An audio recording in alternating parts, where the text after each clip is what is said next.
and welcome to another episode of Sidekick TV. Today, again, I've got Michael Hempseed with me, who's the author of the book Being a True Hero. And you may recall one of our first ever Sidekick TVs when we were during lockdown, I think it was. We had a really great presentation video from you on, I suppose, the effects of anxiety and other various things.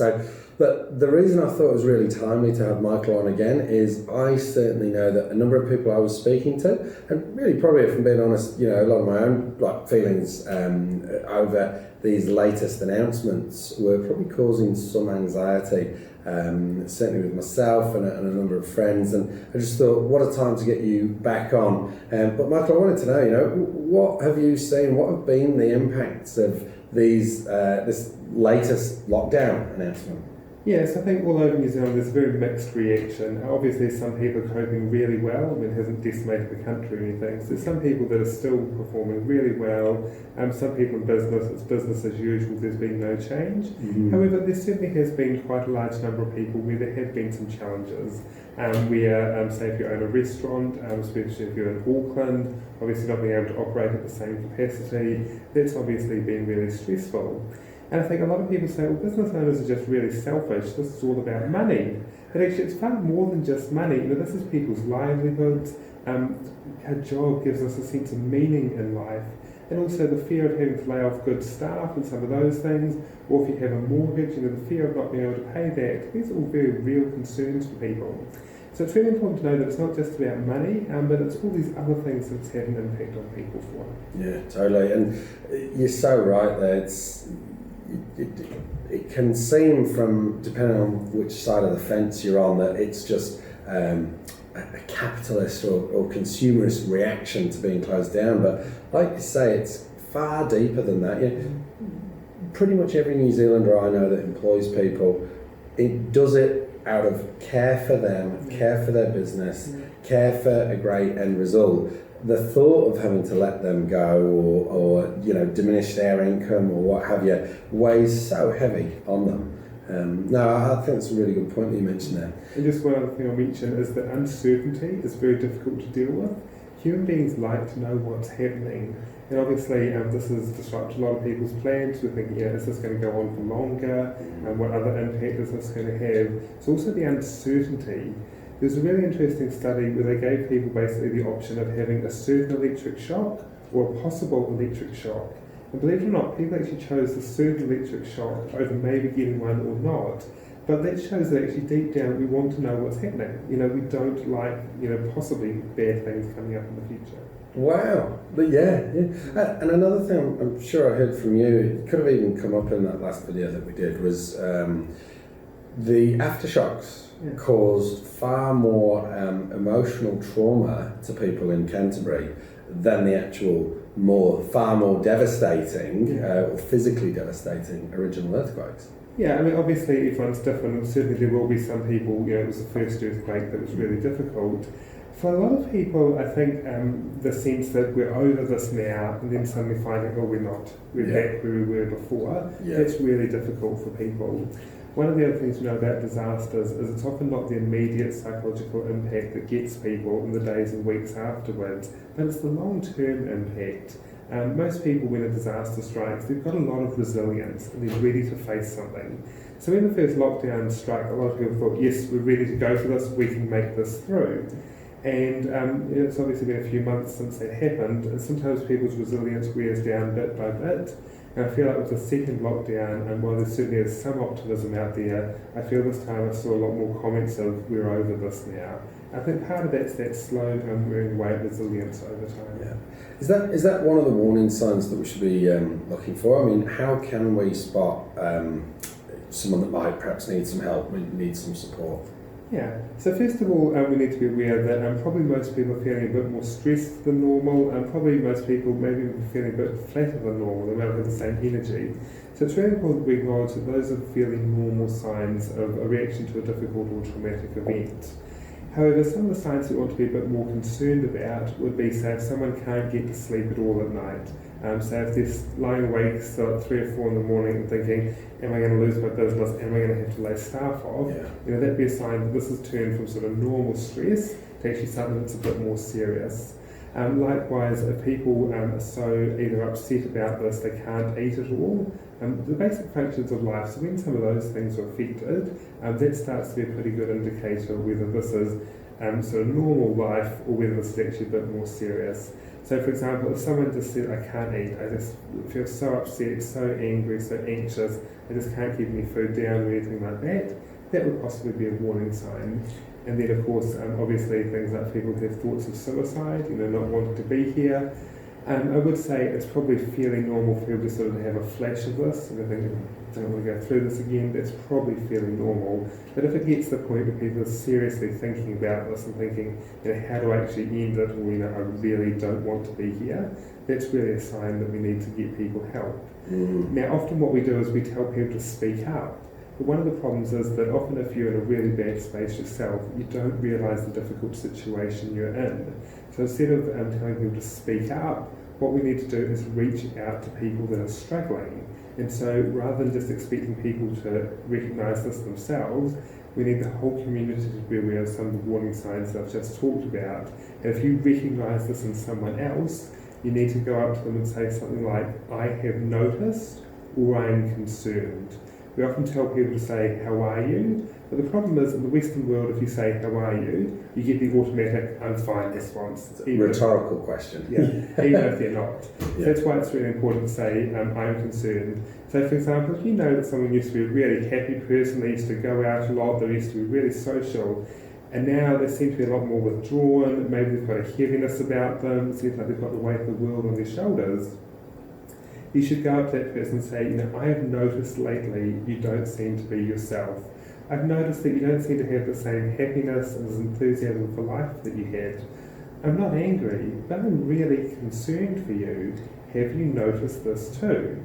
And usually if you say, I have noticed or I am concerned, people tend to be much better at responding to that. Yeah. And do you think they are aware of it themselves? I think this is one of the really tricky things about, particularly say mental illness, is that not everyone realises they have it. One of the things we found about particularly depression is there's a part of the brain called the medial prefrontal cortex. This is the part of the brain you use to think about yourself, and we found this doesn't function so well in people with depression.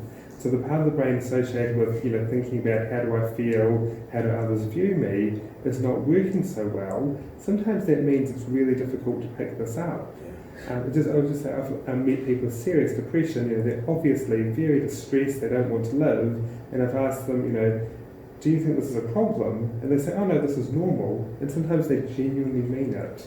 So this is where, obviously this is not everyone, I want to be very clear about this, this is only a small percentage of people, but we do need to be aware that some people may need more help, and I guess if you see someone that you think they don't understand the bad situation you're in, contacting their GP would be a really good place to go to. Yeah, right, okay. I think you mentioned it in the last video again, that part of the brain, is it the same part of the brain where it can get up to 17% That's smaller? the hippocampus, that's another part of it. It's the memory bit of the brain. Right, yeah. So there's some significant changes that happen. Actual physical changes, yeah. This is not an imaginary or made-up illness, this is very real.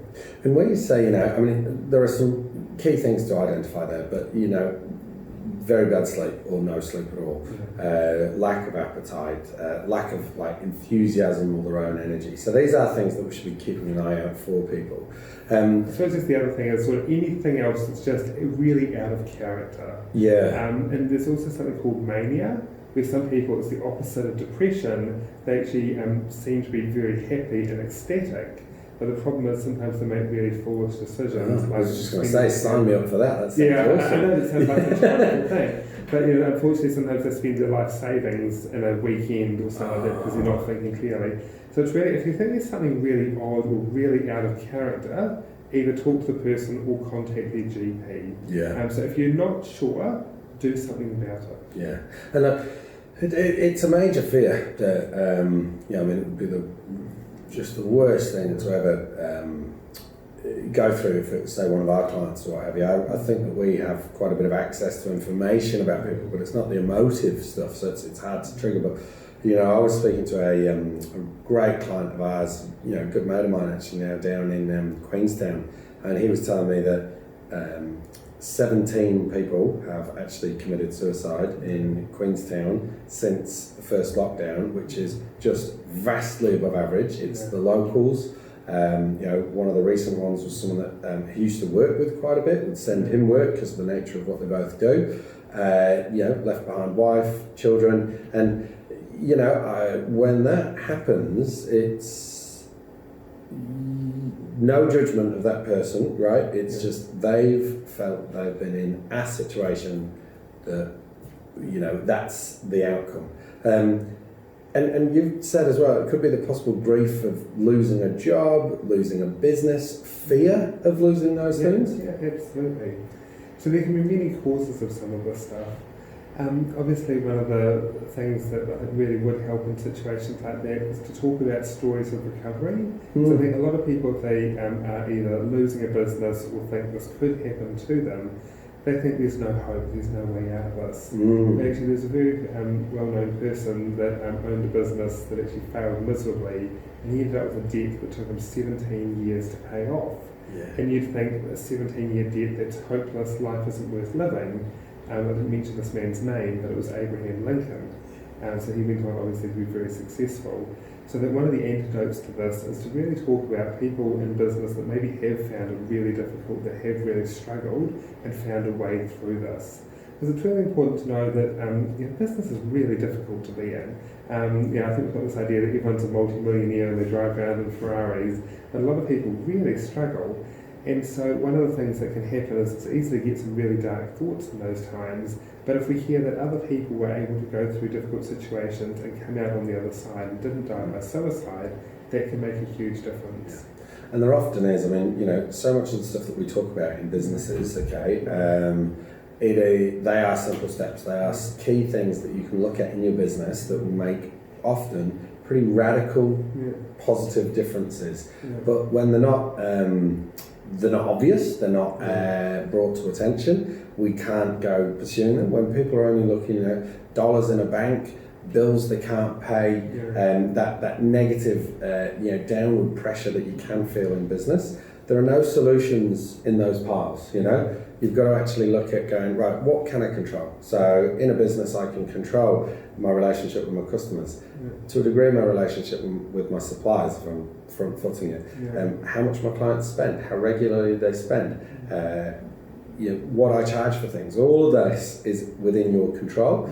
And a lot of the time where I've seen businesses failing, there's an underlying, and often it's not under that much of the surface, problem to a business. But we've just been able to get away with it for a while because time's been good. What we've seen is a really negative change in the times, and but we can still adapt to that. And I think, ultimately, human life is more important than a business. If you do, worst case scenario, a business does go bankrupt, some people feel that's so embarrassing that life's not worth living because of that. But actually, lots of people have had a business failure and been able to go on and recover. And ultimately, there are other things that can be done. So it's important to look at the bigger picture. And I'd also say, reach out to your accountant if you're in business. Because people sometimes get so overwhelmed by things that they may not be aware of, say, taxation relief or something like that that's available. So there is a lot of support out there. Sometimes I think, again, this really dark frame of mind, you don't see some of the other options out there. That's why it's really important to reach out to someone, possibly, obviously, say a doctor or a counsellor if it's psychological, but also think, just talking to your accountant about some of the stuff, rather than thinking, I'm going to get this huge tax bill, I'm not going to be able to pay it, what on earth do I do? Talk to someone, there's usually at least some options there. No, I think, and I really appreciate that comment, because certainly, I want to be one of the first lines of defence with someone that's feeling like this. And again, there are many people that you can reach out to and speak to.